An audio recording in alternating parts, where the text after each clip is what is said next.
We're here at the StarWind booth at VeeamON 2018 in Chicago. Can you tell us a little bit about the company and what you're showing here at Veeam? Right, so we're StarWind, and we've been around for quite a long time for a storage company from 2003, and we've been doing specifically storage from 2009. Originally, we've worked on virtualization for storage specifically, so we did one of the first virtual SANs that allowed building hyperconverged infrastructures without dedicated virtual machine controllers.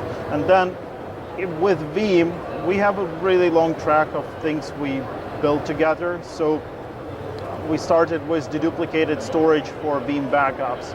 And then one of the last products we did announced last year at VeeamON was Cloud VTL for AWS and Veeam, because back in the day, Veeam was yet to get the functionality to back up to AWS directly. And this year we're presenting the further development for the Cloud VTL, which allows Veeam users to take advantage of any object storage or cloud storage there is and seamlessly integrate it into any Veeam protected environment.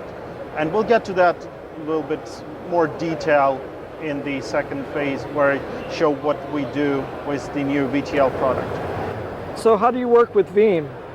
Okay, so we provide storage for Veeam, but the idea is to allow Veeam users to add cloud storage and object storage into their Veeam protected environments with as little change as possible, and we managed to do it with basically zero change, because if you transition from older backup media, like let's say physical tape, to object or cloud storage, it really matters how you write to object storage and how you write to the cloud storage, because it's not just USB drive, it's not a Dropbox, well, it's closer to Dropbox. Yeah. And I've tried to illustrate like one fundamental difference between file storage and object storage in this little slide here. Great. So with file storage, it's really easy. You have, let's say, a log file, and you need to add one line to the log file. And this is going to be your change. You only change this line in the file. That's the only thing you do. Then you modify the file. It gets saved to the drive, and this is the only data that gets written to the drive. If you do the same thing with object storage, the same little line change, it will require updating the entire object. So if you ever try to do something like modify backup or do like a synthetic full backup, it's gonna wreak havoc on the object storage or cloud storage. And there are two possible scenarios, like on this slide I have here. Like we have file APIs on top of object and cloud storage, but these are only like band-aids, because with object storage, if you do random access to object storage and you do small writes and reads, it's just gonna be too slow. And with cloud storage, it may get faster if you purchase like premium storage tiers, but at the end of the month you'll get a bill and you'll not be satisfied with what you see, to say the least.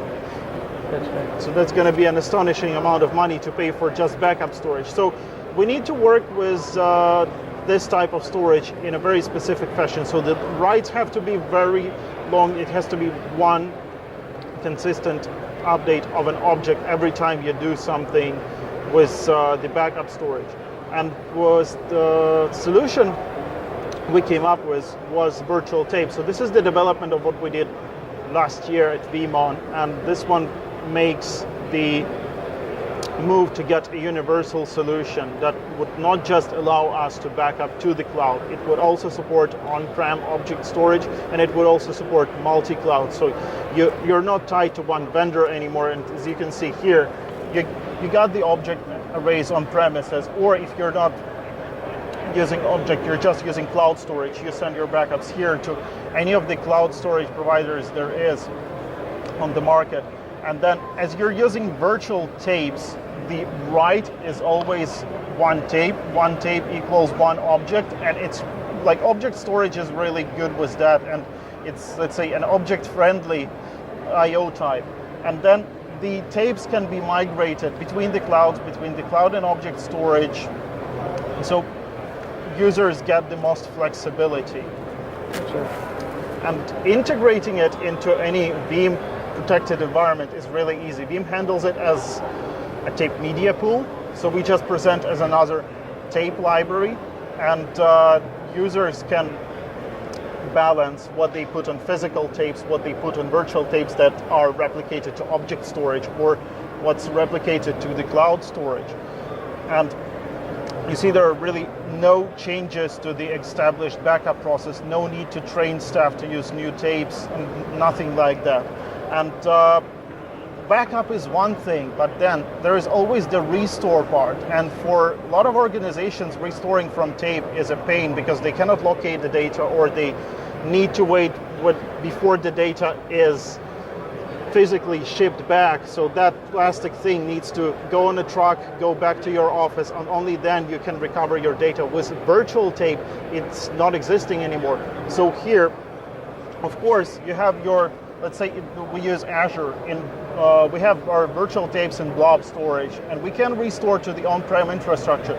But with cloud, we also get an option to spin up a StarWind VTL instance in Azure, spin up a Veeam instance, and restore our virtual machines directly to Azure. And it's going to be much faster, it's going to be much easier, and it can be used as a fully functional DR site.